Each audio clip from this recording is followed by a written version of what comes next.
Thank you very much, Zach. That was much appreciated. Hello, everybody. How are you guys doing this evening? As usual, got a few topics I want to cover, and then I'll get to your guys' questions in the chat. Got quite a few email questions from the last couple videos and stream that I want to go ahead and cover. But I just want to say thank you guys very much for coming in here to watch this, and let's hope I can get all your questions answered. I want to address, it's one that I get all the time, and I'm probably going to, for you guys that watch this stream on a regular, you're probably going to hear me saying the same thing again. But people, I constantly get the question where people want to know how I got started in the trade. Okay. I'm not going to spend forever on this. I'm just going to cover it real quick for the guys that don't already know. So I grew up working with my father from a really young age. Okay. It's kind of funny because probably from junior high school, even in elementary school, I can remember, whenever I was off school or if he had to work late or something, I would go with him. I remember being a little kid holding his flashlight, sitting on his bucket, and him getting angry at me because the flashlight was going all over the place because I was like a little kid distracted by anything. Okay. Flash forward to just before high school, started working with him during the summer as kind of a regular thing. Kind of funny because I remember getting paid $20 a day. That was my salary, was $20 a day. I'm sure we broke some labor laws there, but it was what it was for me at the time, being like 13, 14 years old. That was a lot of money, to work a whole summer and work, 5 days a week at $20 a day. I didn't, that was before the internet really and things like that. Or the internet was still like brand new. So not everybody had it. And, that was a lot of money, but anyways, I decided that I wanted absolutely nothing to do with this trade. Hated it. I hated the heat. I hated working outside. I hated the hard work climbing up on the roofs. Wasn't angry about it, but just decided this wasn't what I wanted to do. Went to work for a body shop, working on cars because I took like an auto shop class in high school. Did that for about 2.5 years, I think, and then decided that that wasn't what I wanted to do. And I came to work for my dad full time, went to school, went to Mount San Antonio Community College at nighttime. So I did not go to school full time. I worked during the day and then went to school at nighttime. And basically, since 2002, I've been going strong. My dad and I run the company together now. And that's pretty much my story. Okay. I learned old school methods. I learned new school methods. I mixed in between and kind of came up with my method of doing things. Okay. As you guys see in my videos, I'm very, very methodical and I have a certain way of doing it. I joke with people, but I'm serious too. With people that work for me or people that work with, or, have worked with me, I always tell them I have no problem with it. You doing it your way, so long as you get the same result as if you did it my way. When I start to get angry is when people don't do it my way and it takes them longer or they don't come to the same result. And, to an extent, I understand people got to learn and they got to make some mistakes. I'm cool with that. But when, anyways, I digress. I'm going off on a tangent there. But as far as the other question that I get all the time, and again, I'm going to cover this too, is what's the best way to get into HVAC? New people that are either in trade school and or people that don't know anything about it. Okay, what I'd highly, highly suggest you do is reach out to your local service companies. Look on the internet for the local refrigeration companies. Find one, see if anybody's willing to take on an apprentice. Okay. I highly suggest you enroll in a community college program, like a night school. You don't need to go full time, in my opinion. Okay, this is just the way that I do it. Just enroll in school, take 1-2 classes, get a semester done if you can, while you still have another job. So that way, when you finally do, or if you don't go to the HVAC service company yet, if you go to them and show them that, hey, I've been going to school for about a month, 2 months, whatever it is, and I really like this trade, it just shows them initiative. Okay. The other thing that I recommend, and let me go back on that. It's not that I don't like private schools. Okay. I like community colleges because you can pay for them one unit at a time. You can go to night school and you're not paying a big giant lump sum up front. So if you can work something out with a local private school to where you don't have to do that, then so be it. I'm not saying that the private schools don't give you good educations. I know good private schools and I know bad private schools. I know good community colleges and horrible community colleges. So you need to interview the school. You need to do your research. You know, and remember, when it comes time to working for an HVAC service company, you need to interview that company just as much as they're interviewing you. Call the local supply houses, ask them, you know, what people think of that service company. Are the service techs happy? That kind of stuff. And then offer up your time to the service company. This is really important. Go to the service company and say, hey, I want to know what it's like to work with you guys. Can I do a ride along? I'm not going to charge you. You don't have to pay me. You know, offer up a day of your time and go do a ride along, maybe 2 days, maybe 3 days, whatever you think you need to work with one of their technicians and get to know what it's really like to work with that company. That would be my suggestion. Okay. And you know, that's not the only way to do it, but you know, that's just my suggestion to do it. And that's how I think you should get started in the trade. Okay. So now that I got that done, I will definitely get to the chat here in a minute, but I want to, cover some of these topics that I have on here real quick. Okay. Let's see. What I want to start with is a quick little tool that I think is a very important tool. And this is a groove gauge. Okay. This particular one is made by Browning.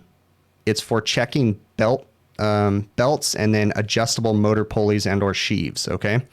And what you do is essentially, I mean, it's pretty plain and simple. It says right on this, I can't show it to the camera, but it says right on this that if you're doing a pulley that is over 5 inches and it's an A groove, you use this side. And then it says right here, if it's under 5.4 inches, you use this side. Okay. So we've got a pulley right here, or a sheave, whatever you want to call it. This is I call this an adjustable motor pulley, but some people call it a sheave. Okay. And essentially what you're going to do is you're just going to gauge how it fits in there. Okay. And if there's big gaps, you got to make sure you pick the right side. Okay. Because it does make a difference. And you're looking for big gaps basically between the pulley wall and the edge of this piece right here. Okay. I'm going to be honest with you. I don't really use this tool very much anymore, just because I'm so used to knowing what a motor pulley or a motor sheaves inside walls look like. And I can usually look at it and say, okay, that thing is time to replace. But this is a great tool for you to learn how to gauge what a good pulley and or sheave is and what, you know, a bad one is. Okay. It's basically adjustable for all the different motor sheaves and motor sizes. Okay. You can get these at, I think I picked this up at United Refrigeration. I think it was on the back wall. Okay. But I also, in this video, in the show notes of this video, I'm going to have a link, and it's just an Amazon link. You can find these on Amazon too.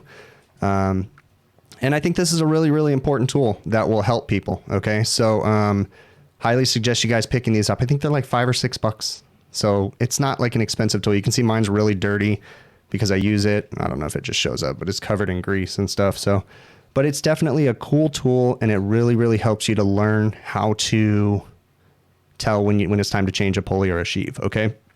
Another thing is that if you don't understand how important these walls are right here, okay, on the sheave, they wear down belts, and then also they slow down your blower. Okay.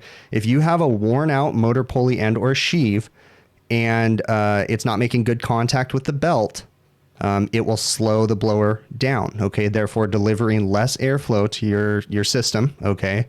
And causing problems. Okay. I'm talking about an air conditioning system, but I mean, I guess you can use this on a belt drive refrigeration compressor too. Okay. Now, when you get into the big stuff, that's when you're going to need to get into vibration analysis and laser levels and different things like that.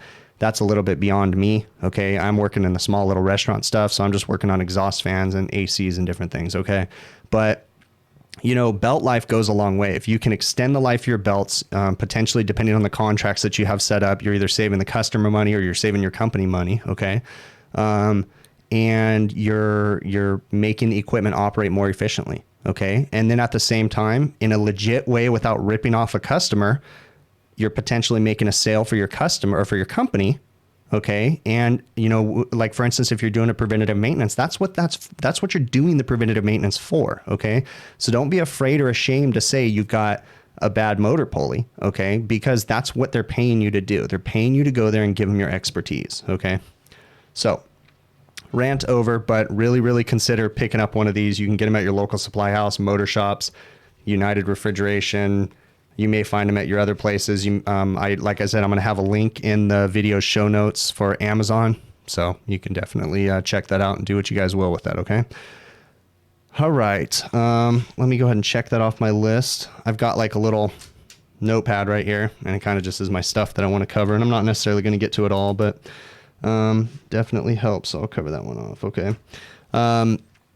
Next thing I want to cover, and then I'll get to some of the stuff in the chat, is a very common question that I get is what books do I recommend to the HVAC service tech that wants to become a refrigeration technician? Okay, it's like saying it over and over again, but I can't say it enough. Commercial Refrigeration for Air Conditioning Technicians. This is the same book that I gave away last live stream.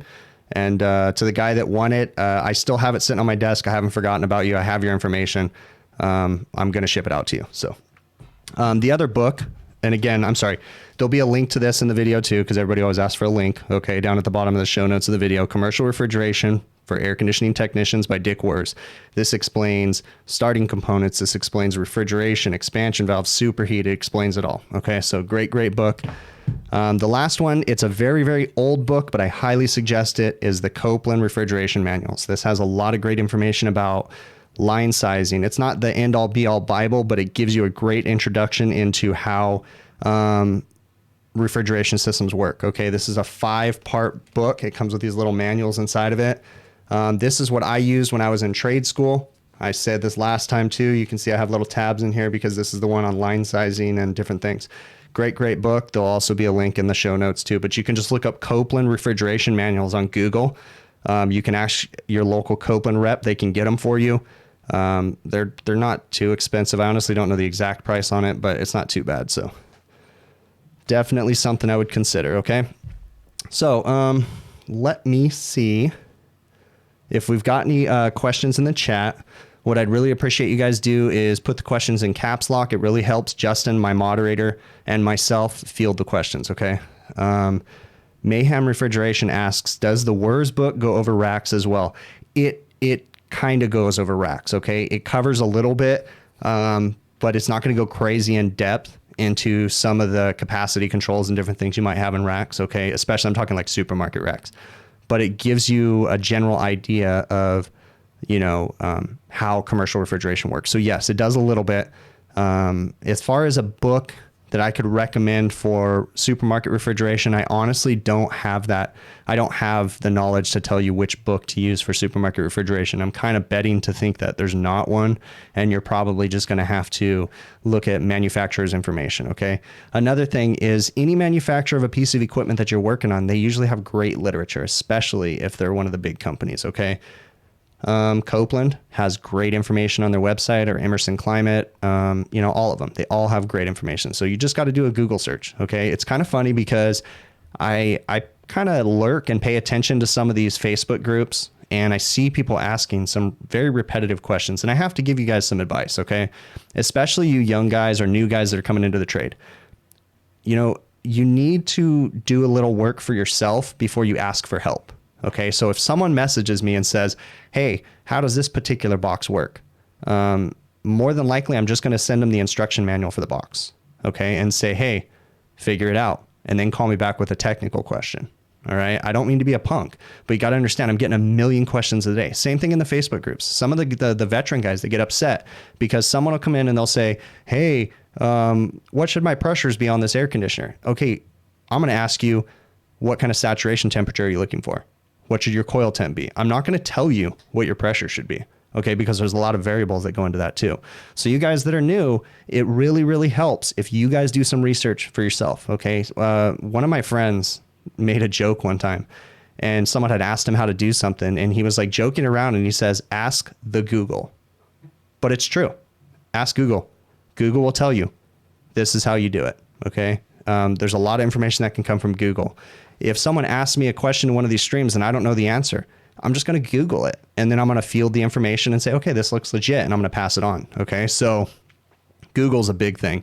You guys got to be able to do that research for yourself, and you can't be leaning on other people to tell you how to do these things. Okay.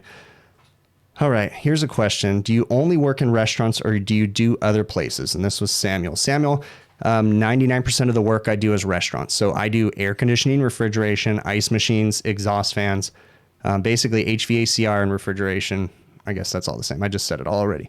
99% of the work I do is restaurants. Okay. I do a little bit of work for like a hotel chain. I do a little bit of work for some industrial shops doing air conditioning work, but 99% is restaurant stuff. Okay. So on any given day, I don't work on the hot side in the restaurant. So I don't work on fryers and flat tops, but I do, you know, the electrical for my equipment. I do the plumbing for my equipment, and then obviously the, you know, refrigeration work and stuff. So, all right. Let's see what else we got here. Okay, so Thanasis, you ask, how many BTUs do you need per square foot for a mini split?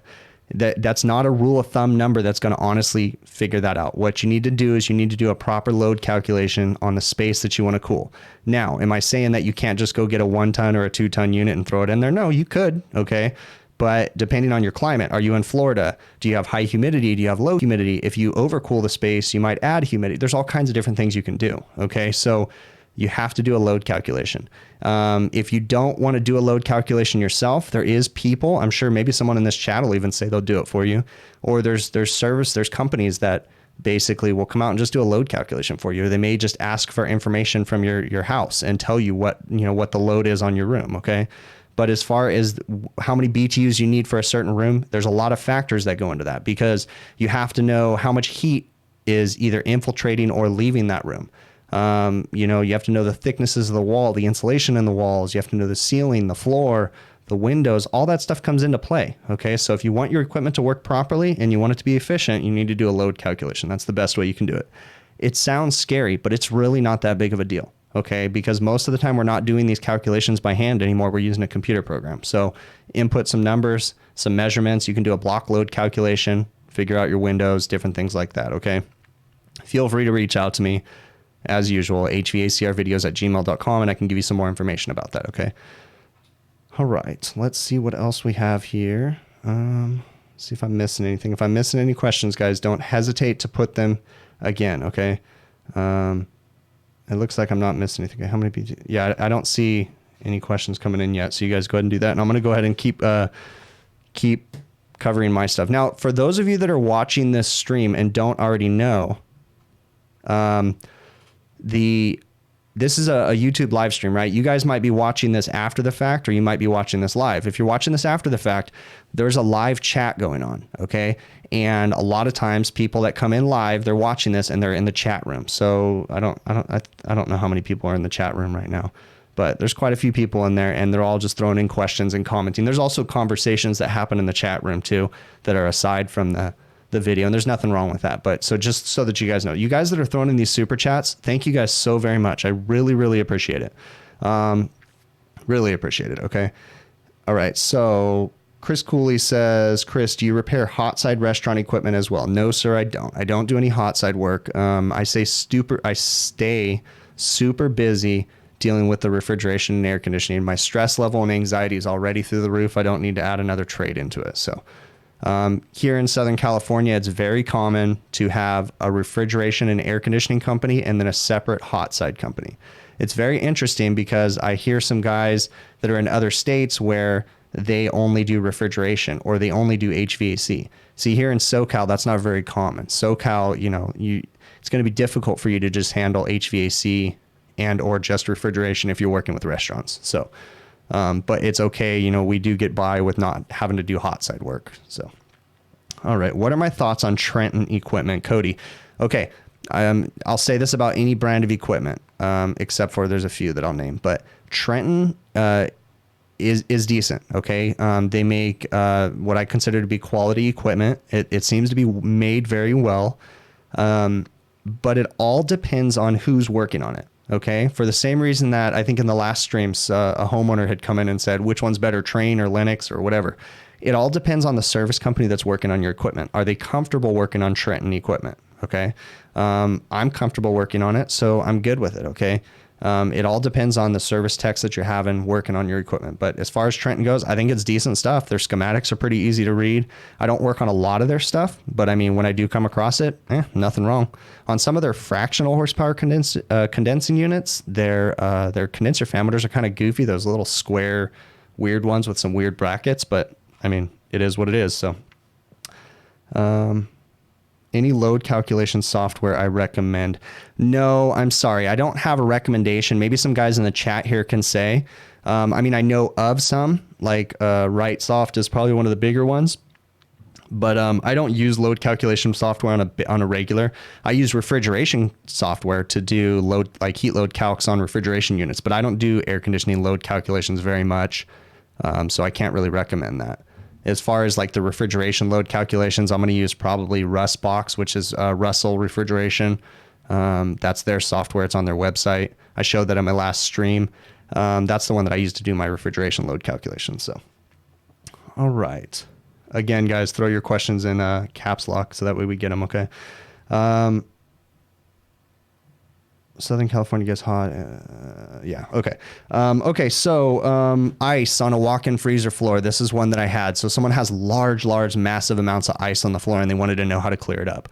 First off, if you have a raised floor on a walk-in freezer, you never ever want to use water on it, okay? Because what can happen is the water can get underneath the raised floor and lift it up, and then you'll have to replace the whole thing, okay? So be very, very cautious about putting water on a walk-in freezer floor. What I use to get the ice off the floor, it's just going to take some time, a hammer and a chisel, and very carefully do it. You don't want to dent the floor underneath the ice, and especially if it's tile, you don't want to break the tiles. So, but before you even go that far, you need to figure out why there's ice on the floor and solve that problem. Is it a floor leak coming from outside, coming in? Is the drain pan plugged up? That kind of stuff. So solve the problem of where the water's coming from first, then deal with the ice. Best case scenario, you turn the box off, you dry it out, and, you know, get rid of it. But there can be problems with that too if you turn the box off, because then the water can seep under the floors. Okay, so I personally just use a chisel and a sledgehammer, tap, tap, tap, take it out in big chunks and be gone with it. So, okay, so Cody, you said you usually install Heatcraft, but they didn't have the condenser you needed, so you went with Trenton. Yeah, I don't see anything wrong with Trenton, man. I mean, I don't, like I said, I don't deal with them a ton, but it's decent equipment. The little bit that I have sold them, it's decent. So don't see any problems with that. Okay, let's see what else. Okay. Mayhem. I haven't seen Ralph in here yet, Dallas fan, but I have his information if you need it. So don't hesitate. If you guys, Ralph, if you want his information, send me an email, hvacrvideos@gmail.com, and I'll get you Ralph's information. So, okay. Next question.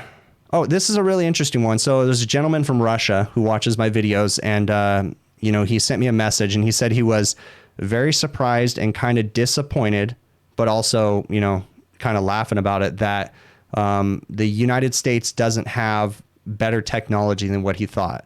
Okay, and what he means by, when he's watching my videos, he sees a lot of electromechanical or mechanical defrost clocks, mechanical temperature controllers, and he would expect that we'd be using a lot more digital stuff, okay? I also get that same comment from people in the United Kingdom, England, and even Australia saying, hey, they're tripping out because we still have mechanical defrost clocks. You know, digital is coming here, but we still use a lot of mechanical stuff. And there's reasons why we like mechanical. I'm a fan of mechanical, especially in certain situations like a Graslin clock.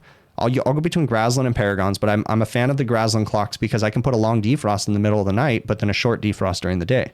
One of the problems with the digitals is, at least the more popular ones right now, is that you don't have the ability to set different lengths on the defrost. So let's say you're using a key to therm, which is one of my favorite temperature controllers right now because it has built-in defrost and it's a great control. But the key to therm does not have the ability of having an hour-long defrost at 2 a.m. and then 15-minute defrost for the rest of the day. It doesn't work that way. You set one defrost duration, at least on the smaller ones, like the key to therm temp plus defrost. You set one duration, and it's that way for the amount of defrost you put in the controller. So, you know, but there's a lot of things we're slow about in the United States too. For instance, our refrigerant regulations, right? In the United Kingdom and in other countries, R404A is illegal, period, to use, period. Here in Southern California, we just passed a restriction saying that we can't install it on new installations, but we can still use it for service. You know, R22 is illegal to use in other countries. So we are kind of slow on some things, which I'm happy about because that one's kind of a pain in the butt, the refrigerant regulations, but it's all coming. Everything's coming here. 2020 is a big year for everybody because all these new regulations are coming in. It's going to be a disaster for everybody that's not prepared. So, okay, I'm going to look over here at the chat. Okay, so Cardin, you said you're 16 and in trade school. Is there something I need to pick up on the most in my shop to help in the field? Cardin, first off, that's great that you're 16 because we need more people your age in this trade. No matter where you live, this trade needs younger blood coming into it. The first thing I can tell you, Cardin, don't take offense to this, but you're 16. So the first thing that I instantly think is that you're, you know, I don't know what the generation's called right now, but you know, we have a stereotype of younger people in that they are stubborn or, you know, don't want to work hard or different things. I'm not saying that's you, but I'm just saying there's a stigma that we have or a stereotype that we have about younger generations. Prove that stereotype or stigma wrong. Okay. Be observant. Don't be afraid to get dirty. Don't be afraid to work hard, and don't be afraid to work long hours. Okay. Put in the time. It's not going to happen overnight. You're not going to learn refrigeration tomorrow. Okay. It's going to take time. Just be observant. You know, don't work for a shop that wears you down and beats you up. You know, you got to get paid correctly and you got to get compensated fairly and stuff. But at the same time, you know, it's going to be hard. Okay. But put in the time. It's going to be very beneficial to you. You have an advantage over a lot of guys. Okay. Because you're super young. You're super, I'm assuming, flexible. You're, you know, you can probably fit into tight spaces. You know what I'm saying? I mean, most of us refrigeration guys are getting a little bit bigger. Okay. I'm included in that one. All right. And it's kind of hard for me to fit into some tiny places that I could fit into 15 years ago. It's just what happens. Okay. But, you know, do a lot of reading, read up on anything you can. Ask people what you should, you know, what kind of equipment they're working on. If you're not doing service calls with everybody, just do your research and find out what they're working on and read up about it. And, you know, don't be a punk, but ask questions at the right time. If you're curious about something, you know, volunteer your time on a weekend to go do some service calls and learn. You know, that's not a bad thing either. Okay. So, so Richard Ryan says electronic expansion valve or thermostatic expansion valve. What do you prefer to install on cool and freezer rooms and why? Okay. So I'm going to be honest with you. I've never installed an electronic expansion valve on a new system. Okay. I work on a few systems that have electronic expansion valves. I really like them. The electronic expansion valves that I have worked on have all been stepper motor valves, and they are very, very awesome. And I have not had a problem with them. Cross my fingers. Okay. I've worked on some Heatcraft equipment. I've worked on some Russell equipment that all has electronic expansion valves. The only problems we have with the electronic expansion valve controlled systems are usually sensors going bad. Okay. Sensors that fail and the valve stops working. I have heard people say that, you know, they have valves fail a lot in different things. In my opinion, just like any refrigeration component, majority of the time, a failure of a refrigeration component is either user error or installation error, meaning that they're not purging with nitrogen, they're not brazing properly, they're overheating the valve, the system's contaminated, things like that. So as we follow more proper refrigeration practices and do better installs, these high efficiency components, electronic expansion valves, that kind of stuff, are gonna, you know, start being more and more popular and last a lot longer. Okay. Unfortunately, we are definitely at a disadvantage and have a problem right now because our trade is hurting for technicians, and we have probably the biggest influx of new technology coming into our industry right now, but yet we have a huge amount of our industry retiring. Okay. And we have new blood coming in that has to learn refrigeration and has to learn the new technology. So we have a problem here, but we're going to have to get over it. Okay. Also, we have a lot of people out there teaching poor refrigeration practices as far as installation and service goes. Okay. Nobody's perfect, but you got to do your best to do things right. Okay. I'm going to hit a question right now, and then I got a really, really great topic here that's going to cover something. Okay. Let's see. What is the sequence of operation on a walk-in freezer? ES. Okay.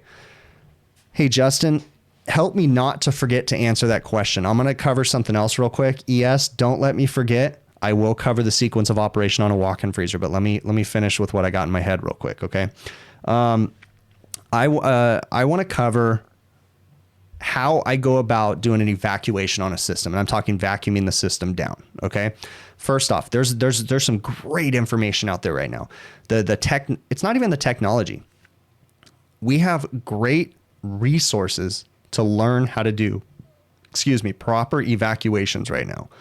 Resources are so much easier. And what I mean by resources is the amount of information out there to help us to do things properly is out there. Now, the one thing I want to say is vacuum technology has not changed. Vacuum technology has been the same forever. Okay. I mean, the only thing that has changed is we might have a little bit more of a high efficient pump that came out or some fancier hoses, but the whole concept of evacuating a system is still the same. When people say, I don't follow those fancy new practices, it's not new. It's just that they were forgotten about and or ignored. The practices of pulling a system down below 500 microns have been around before any of you and I that are watching this have been involved in refrigeration, okay? The dates go all the way back. There's always been an importance to get all the air out of the system, all the moisture and all the contaminants out, okay? But we just kind of went down a path where it wasn't that big of a deal, especially when we were dealing with mineral oil, you know, with R22, R502 refrigerant, R12, everything was mineral oil, okay? And it was a very forgiving oil, meaning that if there was moisture in there, you know, it wasn't that big of a deal. It still mattered, but it wasn't a huge big deal. But then we have all these new lubricants that came in, polyester, PVE, different ones, right? PVE is supposed to be the next saving grace, right? Because it's not as hydroscopic. I think that's a big old fancy word for absorbs moisture, I think. But, you know, polyester oil is very hydroscopic. It absorbs moisture really easily, okay? So what I do when it comes to an evacuation, first off, I am not going to lie to you and say that I always use my Appion hoses or my True Blue hoses to do a vacuum, okay? Because I don't, all right? I do when I can. I will use a vacuum pump with a hose directly connected to it, connected to a core tool on my system with no service gauges, if it's convenient and if I can get that in there. But if not, I will use gauges to evacuate a system. It's not ideal, but there's times that you have to do it. Okay. So, you know, nobody is perfect and nobody does it the whole, you know, always like that. All right. People do things, you know, I think we have this with us guys that are making videos and us guys that are influencers on social media. You know, we have this thing about us that we're gods. We're not. We're humans. Our shit stinks just like yours. Okay. We make mistakes. So don't believe that they're all perfect, because nobody's perfect. Okay. We all cut corners sometimes. You know, you have to make educated guesses sometimes. Sometimes you got to do what you got to do to get the customer going. Okay. Now, so in a perfect world, I'm going to take my vacuum hoses. Okay. They're either going to be my Appion that are, you know, 3/8 diameter on the inside, or they're going to be my new True Blue hoses that are 3/4 inch diameter on the inside, which I've used them once and they're pretty badass. Okay. The True Blue ones will pull down a system pretty quick. You don't have to worry about anything as long as you hook everything up. But I will connect the hoses directly to the vacuum pump. I will connect it to the system. But before they make the connections to the system, they will have core removal tools on them. So vacuum core removal tools. Okay. And I will remove the Schrader cores. I think I read something that says if you use a Schrader core, it only allows 1 CFM to flow through that. No, it's less than 1 CFM, I think, to flow through that Schrader core. So it doesn't matter how big of a pump you put on there. If you're using Schrader cores, you might as well be using a 1 CFM pump, right? So remove the Schrader cores. That speeds up the vacuum, okay? Open up all the solenoid valves in the system. If you don't want to energize it electrically, take a solenoid magnet that you can get from Sporlin or any other manufacturer. All the supply houses have them. You set it over the solenoid, it pulls it up, and it allows flow to go through the system, okay? You want, in a perfect world, and it doesn't always happen this way, you want to put your vacuum gauge as far away from your pump as possible. So in a perfect world, go put your vacuum gauge down in the walk-in freezer evaporator on the superheat port, okay? And then pull from both sides on the condensing unit. But am I going to do that all the time? No, I'm not, okay? In a perfect, you know, it's not always practical to do that kind of stuff, okay? So, but I try, all right? But so what I'm going to do typically is put my my micron gauge on my vacuum core removal tool. There's a port off the side of it that has a Schrader on it, okay? Your vacuum core removal tool, you know, you need to be, and that's another important thing too. And I'm going to make a video on this, guys, that'll kind of visually explain it, but I'm just kind of going over it real quick. You need to hook up to the side on your vacuum core removal tool that doesn't have the Schrader on it. Okay, the Schrader goes to the micron gauge. The hose that you're vacuuming through goes to the side without the Schrader, okay? I had someone do that one time where they had their hose hooked up to the Schrader port, which was silly. But anyways, that's a whole nother thing. But I'm going to try to pull the system down, okay? Below 500 microns. If it's a refrigeration system, you know, they're recommending right now to go to 200 microns and do a decay test, which means you turn everything off and valve everything off and you watch to make sure that the pressures don't rise above. For a 200 micron test, I don't want it to rise above 500. For a 500 micron test, you don't want it to rise above 1,000. Each manufacturer is going to be different on what they want you to do. If you're working on VRF, they might have stricter limits, different things, okay? So Now, the thing that I want to cover the most is if you're working on a system that's pumped down. Okay, so on a refrigeration walk-in cooler, let's say that I find a leak at the evaporator coil and or I need to change an expansion valve, okay? I have the ability of front seating the keying valve on the receiver, on the outlet of the receiver, and basically letting the system run until the low side pressure goes down to or close to 0, okay? Then the system shuts off via the low pressure control. Well, with that being said, I can now change that expansion valve and still leave the pressure in the high side of the system, okay? When it comes time to vacuuming the system down, I'm only vacuuming down the low side port, okay? So basically from the outlet of the receiver all the way back up to the suction valve on the compressor. Now, when you have refrigerant still in the system in that situation, it's being held back by the reed on the discharge valve, okay? And it's being held back by the keying valve on the receiver. Neither of those valves are 100% leak free. So it's not practical in most situations to see a perfect vacuum on a system that you have pumped down. So you're not going to see 500 microns necessarily, okay? You got to keep that in mind. You got to do your best to evacuate the system, but you're not necessarily going to see it. If you leave your pump on there running and running and running to get to your, 200 micron level or whatever, I bet you anything, by the time you come back the next day, there's not going to be any refrigerant left in that system because you're going to suck it past the reed on the compressor discharge valve and or the keying valve on the receiver. These are just my opinions, guys, but these are the things that I see out in the field, okay? So nobody's perfect. I'm not perfect. I will pull a vacuum occasionally through my manifold. It's not the perfect thing because the micron gauge in your manifold is not super accurate. I'd highly suggest that you put, a separate micron gauge still on the system if you're going to use your manifold, that kind of stuff, okay? You guys got to use your skills to figure that stuff out and do what you got to do to make sure it's right. The other thing that I would say is that I just had a brain fart and lost my train of thought. So that's my take on a vacuum on a system, that's got refrigerant in it and or doesn't. The other thing I was going to say is, let's say that you're using a direct connection from your vacuum pump to your system, right? And you're not using gauges. Well, at some point you're probably going to have to put gauges on the system. Or you're going to have to use smart probes or something. But whatever you put on there to go ahead and add refrigerant to the system, you're going to need to evacuate that too. So if you're going to use gauges, then you take off your vacuum hoses, right? And the valve core removal tools are valved off. You need to vacuum down your gauges before you open those valve core removal tools. So that way you're not introducing all the air and contaminants that are in your gauges into the system, okay? So I will do a video on this, guys, where I talk about evacuation techniques and how I do it. That'll come soon. So let's try to... Frank Bradley, no, scrolls do not have reeds. Scrolls they have the scroll mechanism inside. Okay, so yes, you are correct in pointing that out, but yes, a scroll does not have a reed. So, okay, guys, how about after it's pumped down, valving off your suction line? That's not a bad idea. It really isn't. You're still going to evacuate on the rest of the system, but that's absolutely not a bad idea, valving off your suction line if you can. But, valving off your suction line, I'm trying to think. No, not a horrible idea. Not a horrible idea at all. So, all right. Guys, if I missed questions while I was going off on a rant there. Okay. Ralph Halili, you said, as a business owner. Okay. Real quick before I answer that one, I'm going to answer Zach's question. Chris, have you used PVE or seen equipment with it? Yes, I have, Zach. I've seen it on Danfoss compressors, Danfoss replacement compressors for like carrier package units. They'll have PVE oil in them. I have seen that recently, very recently. So, okay, so I'm going to answer Ralph's question right now. Okay, so NorCal, I want to address what you said too, but I'm going to answer Ralph's questions real quick. As a business owner, what are the qualities you need to see before giving your tech a raise? Before giving a tech a raise, what I want to see is we usually have goals that we had set for that particular tech, things that I want him to start improving on. And I want to see improvement.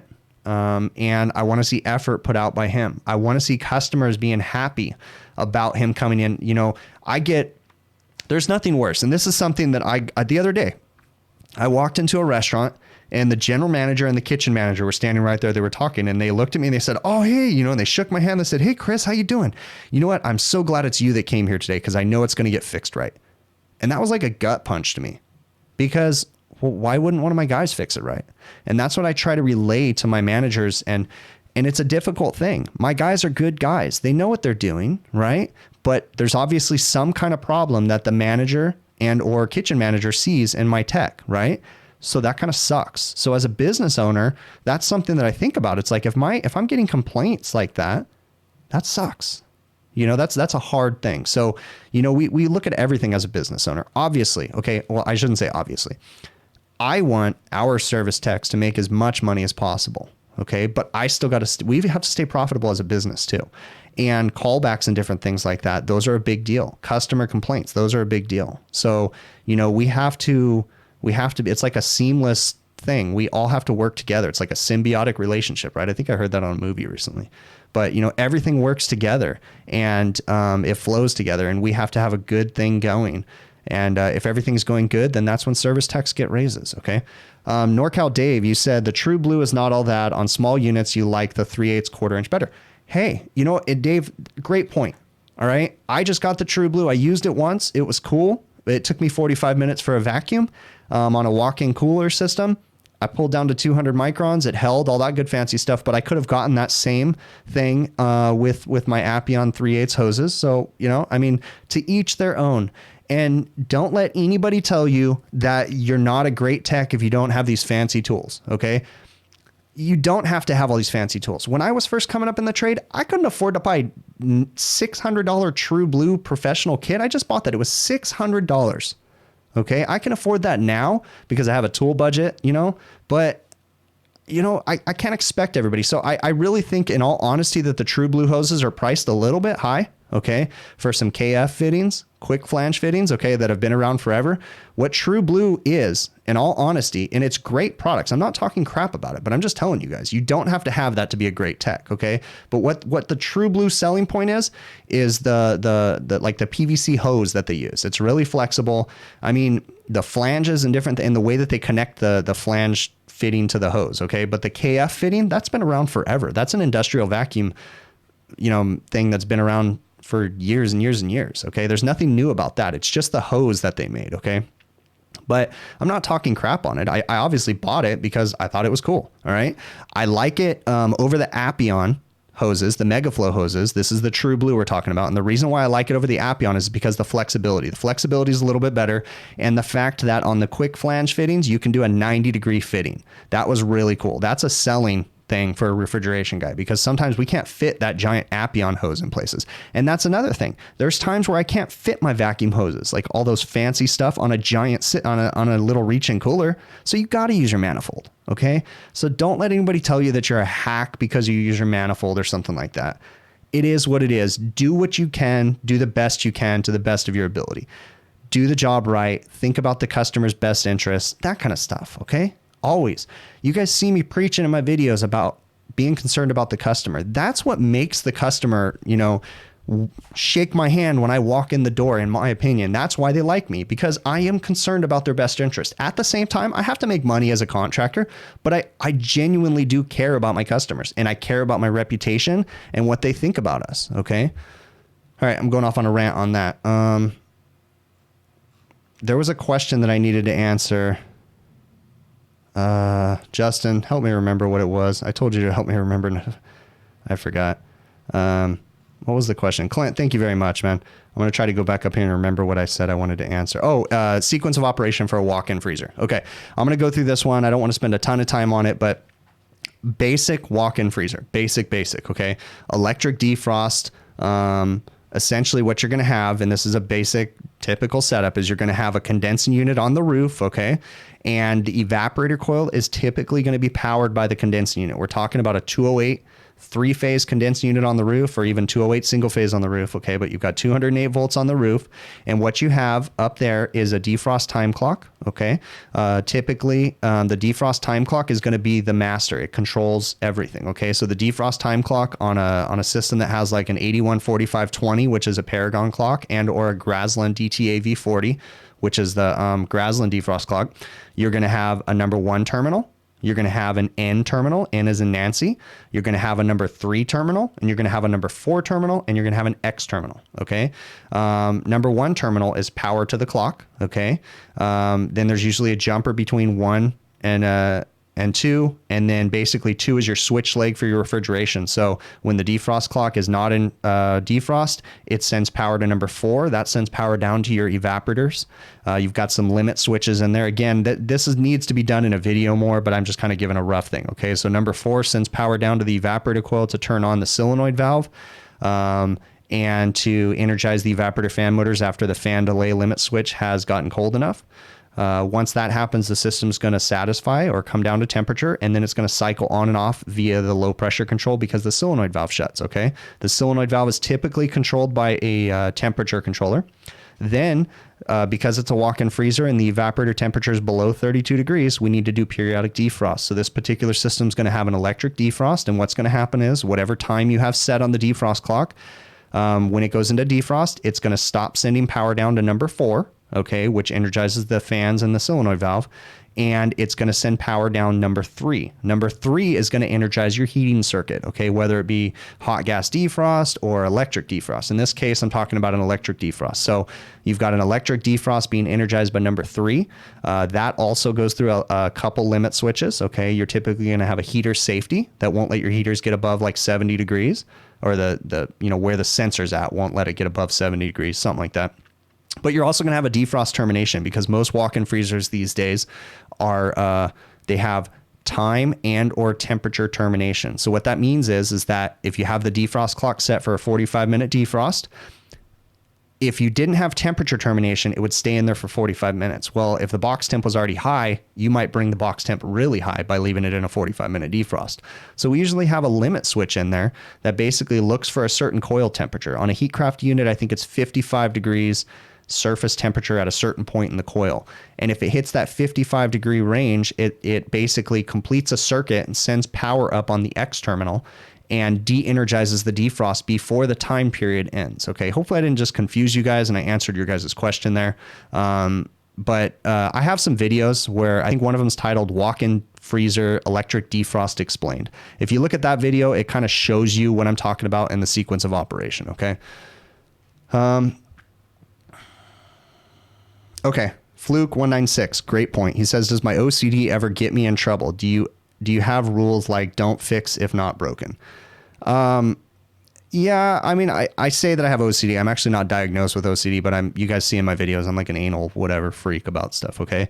Yeah, I guess, sometimes I can get carried away with the way that I do things, and I have to be careful when I'm quoting jobs because, yeah, I mean, the sky's the limit when I'm quoting something, especially when I start thinking, but I also consider it OCD, call it OCD or call it being smart. Like, let's say, for instance, I just submitted a quote to change a compressor on a little package unit. It's like a little 5-ton package unit, right?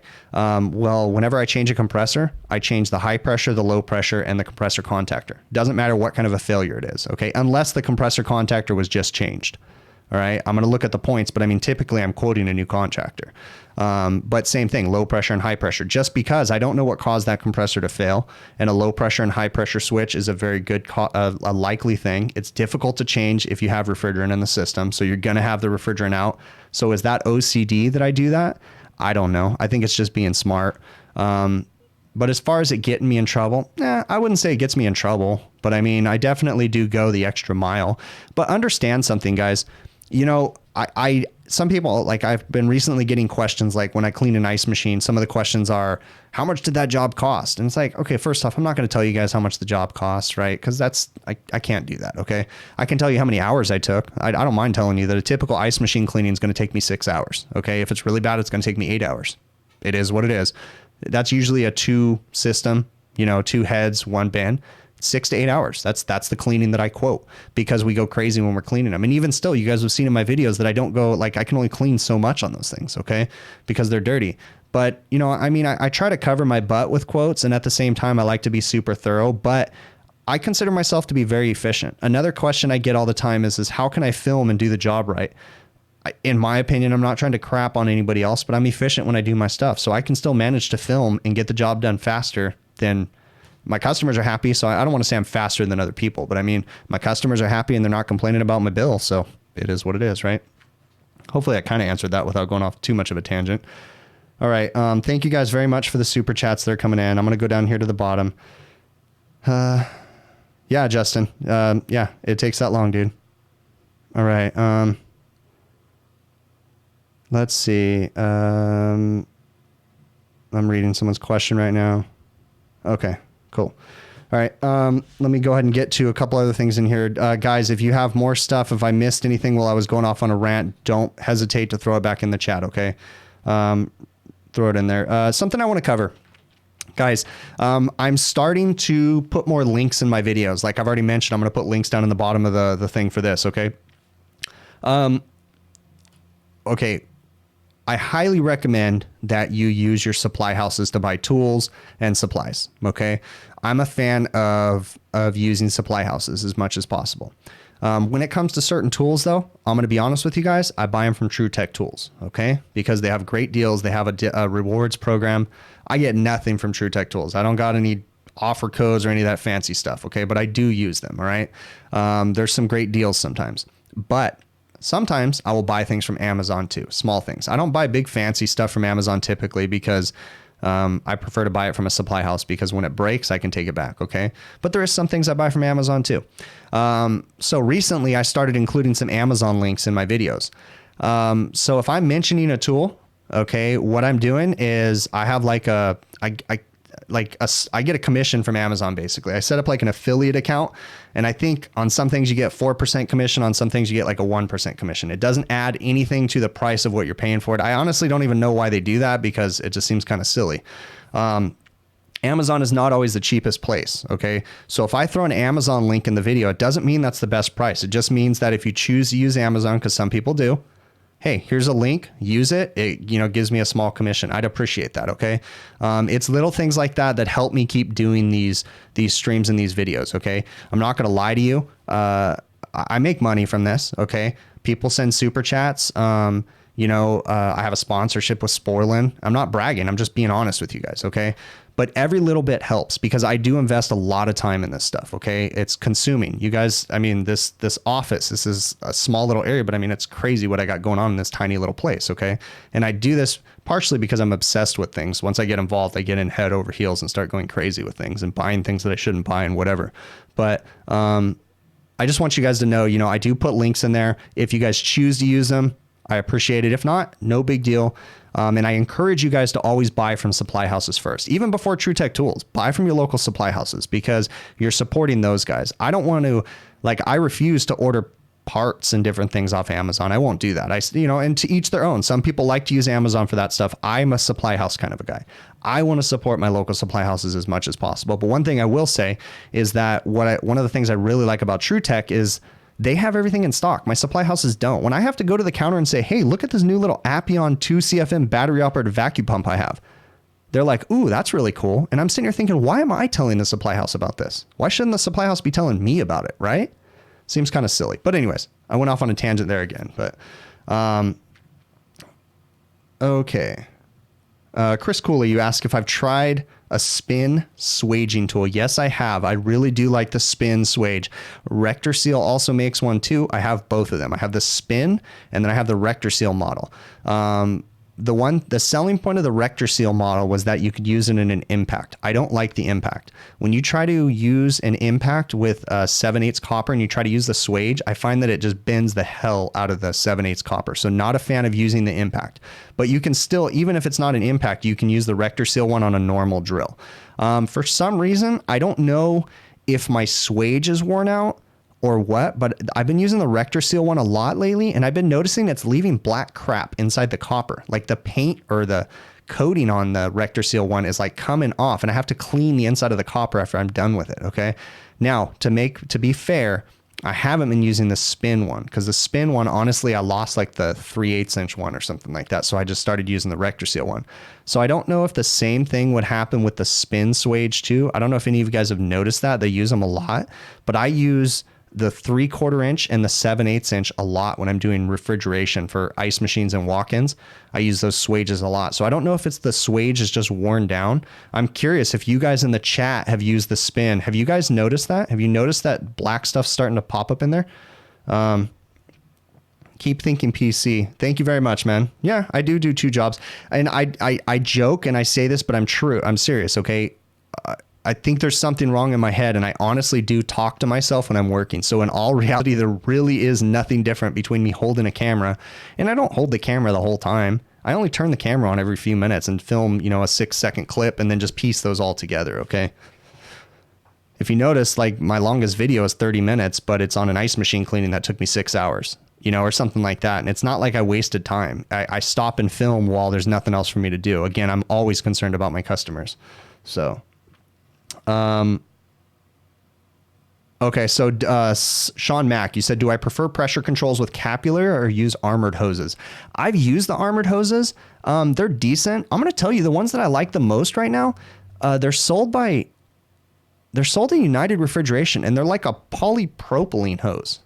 Those things seem to work really well. They're kind of hard to manage as far as they go everywhere, but they're really nice. I prefer, you know, like the rubber hoses. You remember Yellow Jacket or someone used to have like rubber hoses? Those things are horrible. If you ever see rubber hoses on a pressure control, guaranteed if you go and kind of tweak it right where it crimps, it's going to leak. Those things are just like an easy sell.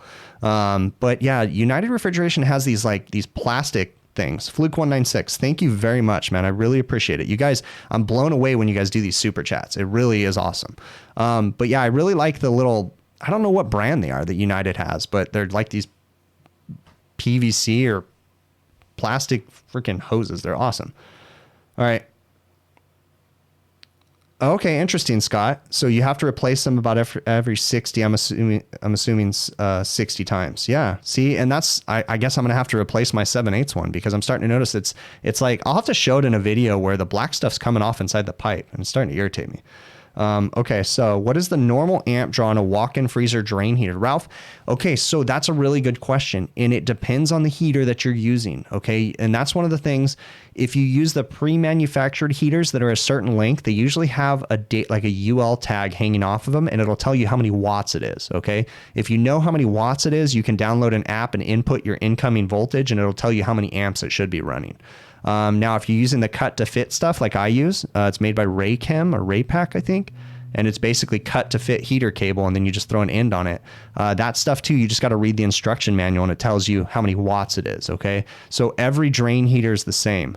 I mean, sorry, it's going to be different to an extent. If usually on like a 208 volt drain heater, which is what I run, you're going to see about an amp and some change, maybe just a little bit less, but it all depends on the length because the length determines the watts. So, but there is some apps, and I'll have to do another video again. I did it a while back where I showed you guys like the apps that I have on my phone. Shoot, I'm hoping I'm not missing. Oh, okay, I see that. Okay, cool. Thank you, Justin. I see that coming through. There's an app basically where it does electrical calculations. It's like an Ohm's Law app. So I'd suggest you guys download those. Those do come in handy. For instance, let's say you're working on a walk-in freezer door heater and, you know, you can't get specs off of it anymore and you want to know, you know, what the amp draw should be or something. Okay. You know, it helps to have that Ohm's Law calculator. And yes, you know, you can do all the Ohm's Law calculations by hand, but when you have an app, it's a lot easier. So, all right. Let's see. What else do I have in the chat that I am missing here, guys? Yeah. Robbie G says his United cuts deals for people that spend a lot of money. And that's a normal thing, right? You support your supply house, they support you. So, you know, help the supply houses out, you know? All right. So I covered that one, covered that one. Okay. Another great question I got is, do I recommend the online course by Dick Wers? So Dick Wers, the author of Commercial Refrigeration for Air Conditioning Technicians. I'm assuming that his online course is still through the same company, HVACR EDU and or It's About Q. It's an online course. A lot of times it's subsidized by a local municipality, and Dick Wers actually did a course. He did an online course that I had taken. It was free, paid for from my local electric company, Southern California Edison. It was actually paid for from taxpayers, but anyways, long story short, it was a free class that, you know, I think it cost me $10 or something like that. I actually got not this book, but an older copy of this book for free. and it was like a couple weeks long, and it was an online class. You logged on and there was a chat room, and then there was all kinds of questions and different things. It was a great class. Now, I'm going to say one thing. I think it was a great class, and I got lucky though, was I took it when he first did it, and it was actually live. So I got to be in there live with him and interact with him, similar to what we're doing on this live stream. And he was essentially talking to us, and we were talking to him in the chat. So maybe that did make it a little bit different, because if my understanding is correct, they don't do a live version anymore. Adrian, thank you very much, man. So but it was definitely worth it. So I'd highly suggest anybody looking into that online class if you can. Okay. Kyle Carmen, you ask a great question. Do you ever get burnt out with your schedule? You've got to have some great time management for everything I do. I don't see how you do it. He loves this trade, but he finds himself getting burnt out. Heck yeah, I get burnout. Okay. I totally get burnout. It's like, for instance, before I started doing the videos and the live stream, I was starting to get burnt out. All right. And I needed something new. And this is my hobby. This is what I do to let off steam and to have fun. Okay. Today I was extremely stressed out at work, but I was looking forward to coming on here and doing the live stream. Right. So it's kind of become something that I want to. But yeah, I get burnt out, dude. I'm going to, guys, there's a cool bunch of questions coming in, and I'm going to get to those here in a sec, but I'm going to cover something. And I talked about this a little bit, and I talked about this on one of Zach Ciota's podcasts too. I have anxiety. I have mental issues. I was depressed, all this different stuff. And I'm not afraid to talk about it. Okay. Because I think everybody needs to talk about this stuff. I still battle with anxiety every single day, frustration and stress and all this stuff. It's going to be the death of me. Right. So if any of you guys are going through that, you're not alone. Okay. And everybody goes through that kind of crap, but I deal with it every day. Yeah. It's one of those things. Okay. So I need something, and this is my stress relief, doing these live streams and answering people's questions. I get enjoyment. I get satisfaction out of doing that. So you know, what works out for you? I don't know. You got to figure something out. You cannot, I used to just bury myself in this and not talk to my wife about it. Be quiet. And then every couple months I would blow up for something stupid. And it was because I wasn't talking about things and getting stuff out. So it's very important. Mental health is a huge thing, guys. And don't be afraid to admit if you've got problems, anger issues. I went to a therapist, and I saw a therapist and took medicine and bipolar meds and all this stuff. I don't care if people know that stuff. I mean, I think that you guys need to know, because I know that other people are dealing with this crap. So go get help, go talk to someone. It really does help to see a therapist and talk to them about that stuff. And it's hard to not get burnout. You definitely get burnout. You got to do something to turn off work and or make it enjoyable. And, being able to do these live streams and stuff, that has really helped me. So, okay. Let's get back to these questions. In SoCal, it's about Q, paid for your NATE exam. Great, Scott. Yeah, I did that too. I've did a couple courses. I have a controls book. I started a controls class with them, but honestly, it was boring and I couldn't finish it. So it was like a free controls class, and I got like DDC controls, whatever. No, it wasn't DDC. It was controls in general. But I couldn't finish it because I was bored. So to each their own, but they have all kinds of great education information. So if you're I find myself to be a little bit better at being in a classroom format and physically talking to someone rather than going online and learning. But obviously you guys are watching videos to learn, so maybe you guys can handle that kind of stuff. So go for it. Whatever works for you. What kind of ice machine drain pipe do you use? Oh, no. Oh, for water cooled. Chris Cooley, I use copper for everything, bud. If I'm given the choice. Okay. I hardly ever use PVC for anything. As far as a water inlet, I will use, depending on the machine. If I'm using a Hoshizaki machine, the water inlet to the machine is going to be like 1/2 inch copper, and the outlet's going to be 7/8 inch copper. If I'm using, if I'm working on a Manitowoc ice machine, I might do braided lines coming in because they don't need the water flow on those machines. And then I'll use copper out, but I'm a fan of using copper on my drain lines. They don't break. One of the things I see in restaurants all the time, and I get this complaint or question all the time, people saying, how come you don't use PVC? That costs the customer so much money. In reality, it doesn't, because once I put copper in there, for the most part, if I do it right, I don't ever have to change those drains again. Right? So if you put PVC, when they're cleaning underneath the ice machines, they break the PVC, and then you got to try to figure out how to get the old nipple out of the bottom of the bin. It's a nightmare. If any of you guys have done that, you know what I'm talking about. So I'm not a fan of PVC drain lines or plastic drain lines at this time, but I know I'm probably stubborn and being old. I just like copper. So, What are my thoughts on the new Heatcraft walk-in freezer and walk-in cooler? You just took an 8-hour class. The Tito 209. So are you talking about the, what is it called? Simplicity? No. What is Heatcraft's new system called?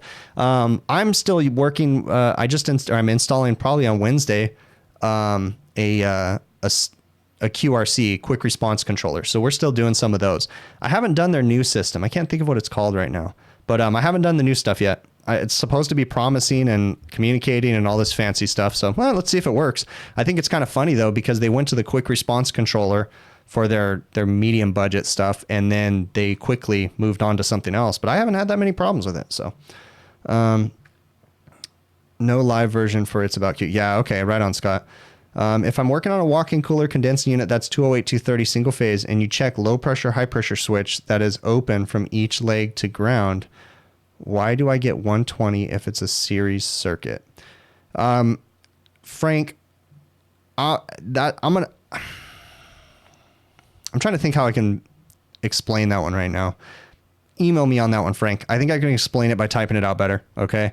I don't want to trip over my words and give false information right now. Okay, so let's see here. What else? Your mind and body gets used to it. Yeah. Okay. I feel like if you did cold side, you wouldn't be burnout. So hot side sucks balls sometimes. Yeah, Robbie. I don't know, man. I've heard that from some people that they don't like hot side.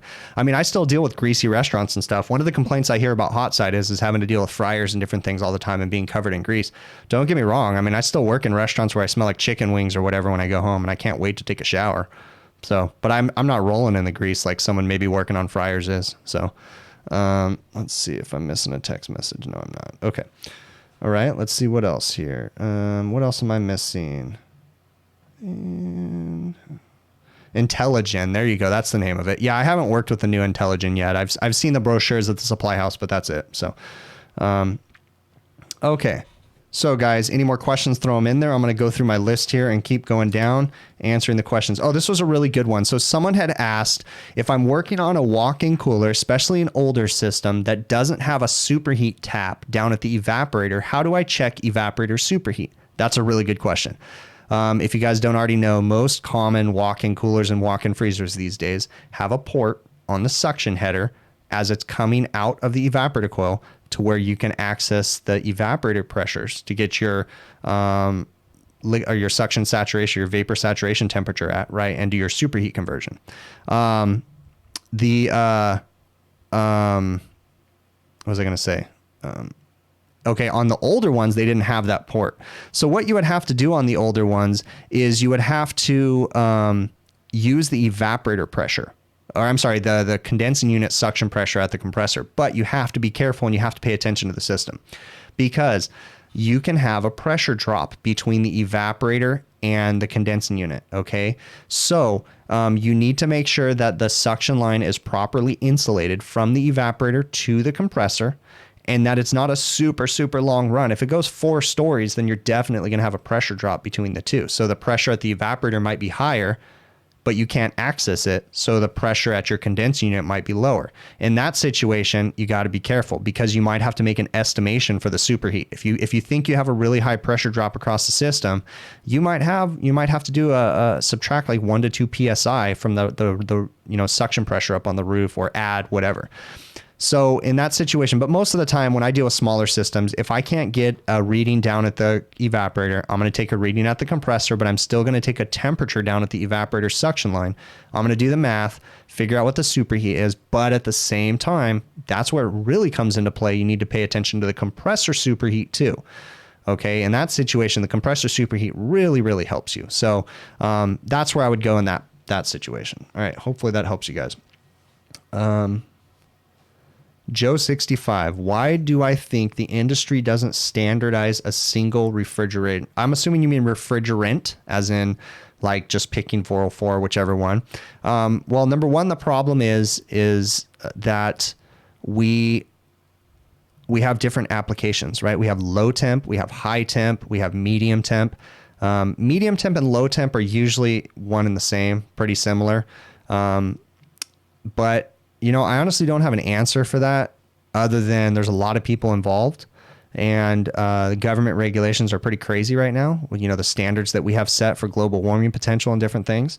So it's almost impossible to pick just one refrigerant because, you know, there's a bunch of different things. What I find ironic and funny, not getting political here, okay, but I'm just saying in general, I think it's funny that we're going to CO2 refrigerant, but yet we're worried about CO2 emissions. We go to, for instance, and then now I guess this is going to get political, but here in Southern California, you can't have plastic straws. We got to have paper straws. But apparently we're not concerned about the trees anymore. Like, it's just kind of funny. I think people are just throwing crap around. Don't get me wrong. I'm concerned about the environment and different things, but I just think it's kind of funny. They're kind of playing some games here and don't know the repercussions of taking away these refrigerants. And then customers are going to wonder why everything's so expensive. What is it? 410's already gone too. And it's like, but 410 was the great white hype that was replacing R22. So what the heck? Like, whatever, that's a whole thing. All right. Let's see. Just about everyone at your company does hot and cold side. The stress from having to remember so much crap is a headache. Yeah. Heck yeah. Combis. Yeah. Yeah, definitely, man. I imagine you see a lot of water damage too. So, let's go down here. Any more stuff in there? Yeah. See, I have a Facebook friend that is local to me and he works on CO2 systems. And, he sent me a picture of, where someone had installed the wrong type of copper on a CO2 system. And it was insane what it did to the copper. It folded it open, like inside out, because it blew apart and blew the CO2 charge out. But that's so scary to think that copper was blown apart because they used the wrong size copper or wrong type of copper for CO2. That was kind of crazy. CO2 is a whole different thing. So, all right. What do I think HVACR will be in 10 years with old timers retiring? That's a great question, the Tito 209. HVAC in 10 years, first off, the technology is still going to keep going. We're going to have more systems that are self-diagnosing. But we're still going to have stuff breaking. We're not going to have a refrigerant. I guarantee in 10 years, we will not have a standard refrigerant. And I guarantee that in 10 years, we'll be phasing out another refrigerant. I don't know where it's going. It's kind of one of those things that, we're just kind of being the end of ourselves because we've got all these restrictions and it's like, okay, but if you've got all those restrictions, what do you want us to do? Do you want us to fix it or not? I mean, I'm a rule follower. I like to follow rules and proper refrigeration practices. So it doesn't scare me. I just do what I can, and just move on.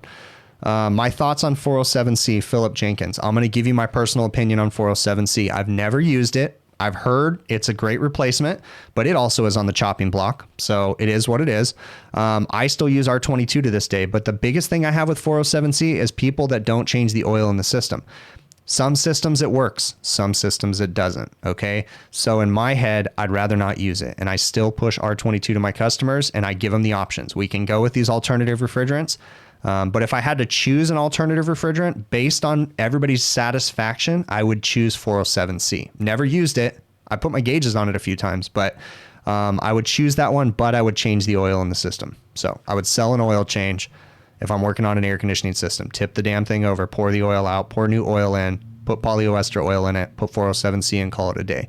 You are going to have a small efficiency loss, but you're going to have that with any of those alternative refrigerants. So, VRFs, John Breland. I think VRFs are great. I really, really would like to learn more about them. I've never worked on a VRF system. I'm intrigued by them. I think they would be fun. But when I see this new technology coming out, I think of it as a business owner. And I'm already going through enough headaches with a stupid reach-in cooler and reach-in freezer, sending out people that are having a hard time working on those. I could not imagine having, techs that aren't the greatest working on VRF systems. I can only imagine how much of a nightmare it is. I will say, ironically, going to VRF systems, it's kind of funny because they went to chillers to eliminate refrigeration lines running all over buildings, right? And then now they're going back to refrigeration lines, miles and miles of refrigeration lines running all over buildings, which is kind of funny, but I understand the efficiencies. So it's got to be hard though with our techs the workforce we have out there right now. The Tito 209, because it feels like manufacturing will be in mode control of units like Heatcraft class. They will be able to control units and be able to diagnose issues from computers. Yes, but we still have to go out and change the sensors. So don't worry, we're still going to have a job. Sensors, that's the weak point of any technology right now, is the sensors. Nobody can make a waterproof sensor. So we still got to go out and change sensors. It's just kind of funny, but it is what it is. And poor refrigeration practices on the installs are still going to keep me busy, because it keeps me busy going out and changing expansion valves because people didn't install them right, or they, didn't keep the system clean, or they didn't evacuate it right, so it burnt out the compressor. So don't worry, we're still going to stay employed. If I found a leaking king valve, would you use something like Nylog to attempt to repair, or is it only an option just replace the receiver? Scott, I don't think I released it, but I have a video where I have a leaking king valve. Most of the time, if it's leaking and you can't get it to stop leaking and you put a cap on it, it's still going to leak out the cap, even if that cap still has a rubber O-ring. So in that situation, Nylog, I don't think is going to solve that problem. Nylog is more or less a lubricant. It's not like Blue Death or the leak lock stuff that we used to use, right? We called it Blue Death. Leak lock gets hard and it does kind of seal things. It's horrible because it makes a mess and it gets everywhere and it can get in the system. But I would use leak lock on a leaking cap before I used Nylog. But at the same time, leak lock is a nightmare, and I haven't used that stuff in years because it's just a disaster. But leak lock gets hard. Nylog doesn't. Nylog is just a lubricant. But yeah, in that situation, I'd probably go ahead and put a cap on it and quote a replacement of a receiver. So okay, let's see what else we have. Yeah, Bear Downs. So that's my refrigerant right now on the walk-ins, because in California, even though 2020 hasn't come for us, well, 2020 is when all the EPA restrictions banning 404 were coming into the United States. But California decided to go ahead and implement those laws. So 2019, officially 404A became illegal, meaning that we can't use it on new installations or major system retrofits, but we can still use it on leak repairs and different things. So in that situation, all my new installs basically have been R448A, and I've had good luck with it. I haven't had anything wrong. Nope. Knock on wood, no problems. Ralph from Honeywell's in here. He can answer any questions about 448A, but I mean, it's just another refrigerant. Haven't had any problems with it yet. So, couldn't subcool them, tried to get 10 degrees. Now, Robbie G, with the 448A, I definitely will say the discharge temps are another thing, because the discharge actual temperatures inside the compressor and coming out the compressor, that's the problem, and time will tell how do we do this summer with all the 448A we've had. On walk-in freezers, we usually have DTC valves, liquid injection, cooling the compressor head. That's going to help with that. But you need that on low temp. But on the medium temp, time will tell how the discharge temps are going to affect the operation of the units in 120 degree summer. So, oh yeah, do a birthday dance. You know what? Thank you for reminding me about that, Justin. You guys, I don't know if Isaiah's in here, but as Isaiah he makes YouTube videos. Is he in here, guys? Is Isaiah? I haven't seen him yet. It's Isaiah's birthday today. Guys, I'm not going to embarrass him. He's very open about this, and most people know, but I'm going to explain it to you guys before, okay? It's HVAC with ZSA, okay? Isaiah I think he's 19, I think, and he has autism, and he works with his dad, and he's a great kid. He tries really hard, and he's very passionate about this trade, and he's a really cool guy. So if any of you guys know Isaiah, do me a favor, go over to his Facebook page and send him a happy birthday or something, okay? Isaiah is a really, really cool guy. And I think it's really cool because a lot of people have taken him under their wing, especially Gil from HVAC Uncensored. Gil's done a great job of taking care of Isaiah and just, thinking about him and stuff. And a lot of the guys from the HVAC Outlaws that are in here too, they really communicate with Isaiah a lot too, and they allow him to come into their live streams and different things. And Isaiah's a good kid. So if any of you guys know him, tell him happy birthday. So Ralph, yeah, I'll pull that up right now. I have it on a sheet here. So let me pull up Microsoft Word, and I will pull up, let's see if I have it. There we go, stream right there. And I usually have, nope, that's not it. Let's go back to open. I'll put it in there in just a sec, and I'll get you guys Ralph's. Thanks. Nope, that's not it. Let me see if I can find it. If I can find it, Ralph. I have it in here somewhere. Come on, where's it at? Stream. Yeah, guys, I don't have it. Ralph, can you post it? Or I don't have your email right now, so you're more than welcome to post it in here, dude. Oh, okay, cool. Okay, what do I think about the EPA having techs to take it once again after so many years? I heard they might be doing that. No, you're grandfathered into your EPA thing as far as I know, Tito. But I think the new guys have to take a test. But I could be wrong about that. But even still, I mean, I don't know. It's kind of one of those things. Seems kind of silly, but there's also a lot of new rules. So I try not to worry about it too much. They're going to do whatever we don't want them to do anyways. So we just got to kind of embrace that. Okay, this is a really good start to a question here. Keep thinking PC. It says, this might seem like a weird question, but does the demand for HVACR technicians vary region to region in the United States? The rate may be different, but I'm trying to move out of my home state. No, dude, every single state needs HVAC technicians, man. But depending on what kind of market you want to go into, like if you wanted to go into restaurant refrigeration, your best markets are going to be urban cities, Dallas, Fort Worth, Texas, Los Angeles, California, Southern California, Inland Empire, San Diego. You got to go to metro cities, Denver. If you moved out to rural Colorado or rural Idaho, you're not going to keep very busy in restaurant refrigeration, right? So you gotta move to a populated city to stay busy doing restaurant refrigeration. Some air conditioning work you might be able to stay busy. You're probably going to be more busy dealing with residential in the rural areas than. So each region is going to be different, but no, every state has a high demand for HVAC technicians right now. So, okay. Let's see what else. Really appreciate it, guys. I think that we are going to wrap this up. We are coming up on an hour and a half. Let me see if there was any other questions I missed in here. Vacuums. How do you build trust? Well, no, I already covered that one. Last thing I kind of want to cover real quick. Were ECM motors only a thing in residential? Chris Cooley. No, ECM motors are all over commercial and stuff too. It's just not as big of a deal as they make them out to be. Commercial, they're usually a little just plug and play, man. They work. ECM motors are going to be making a bigger come out soon here too. Okay. HVAC instructors. And someone had posted in the comments that, I should be an HVAC instructor. Number one, I'd love to be an HVAC instructor. I don't know everything. Okay. I have a different kind of a knowledge. But the number one thing that turns me away from being an HVAC technician is the pay. Again, not trying to get political, but I'm not going to go work at an HVAC trade school making, pennies while my techs go out and make more than me. Heck no. Now, at the same time, I see the other side of that. You have some horrible teachers out there, because there is some horrible ones, but there's some great ones too. So in general, we got to figure out a way to police those teachers, right? But heck no, they couldn't pay me what they're paying, what they pay right now to go be a teacher. There's no way in heck. Okay. Need to be paying some more. And that's just like a rant, just saying in general, and the same thing goes for a lot of different things, but definitely need to increase the pay for the teachers. At the same time, the teachers need to be more responsible and, be able to teach people and not be a washed up service tech. Cause I'm not saying all teachers are that way, but there's a lot of teachers out there that are washed up service techs, and who wants to learn from that? All right. How can you make sure that you take out old oil for 100%? I have a problem with that. Thank you for the answer.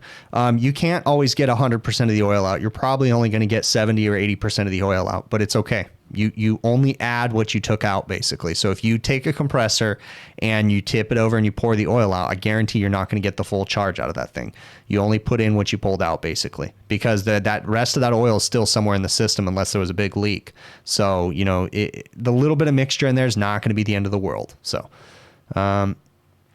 thank you guys all. Do I think trade schools should be longer than 1 year? Heck yeah. I think that people should go through proper apprenticeships like we did in the union days many, many years ago. I think 3-year apprenticeship should be out there. I think people should go to school slowly, not 3 years all at once, but I think that people should, go to school 1 or 2 days a week and then work the other 3 days a week or something like that. We need to figure something out where kids can learn at the same time as they're getting wrenching going on too. So, what is a good class for Charleston and True equipment? Well, dude, that one, you're just going to have to learn that one on your own. Download the Charleston Master Service Manual, learn how the IntelliTrol control works, call tech support and pick their brain about things.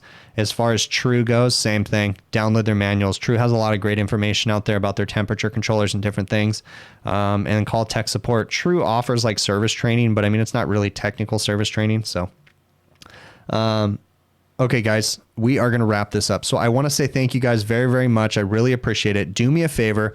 send me emails, hvacrvideos@gmail.com. I'd be happy to answer any questions you guys have or any topics you think I should cover. Remember that in my videos, it's hard for me to just make a video about something because I make them based off of service calls that I get. But sometimes I can make some videos. So give me ideas. Really appreciate your feedback, whether good or bad. You think I'm doing something wrong? Tell me. I can take it. Okay. Give me advice. I'm still looking to grow as a technician. I'm sure that some of you guys out there can teach me something. So communicate with me. Let's do this. Let's all train each other. So, all right. Really appreciate it, guys. And we are going to wrap this up. I'm going to go ahead and put the outro music on. And Alexander's Refrigeration, you're going to go to a spoiling class. Right on, dude. That's definitely good. So I'm going to go ahead and turn that back on, transition that over. And guys, we will see you on the next one, okay?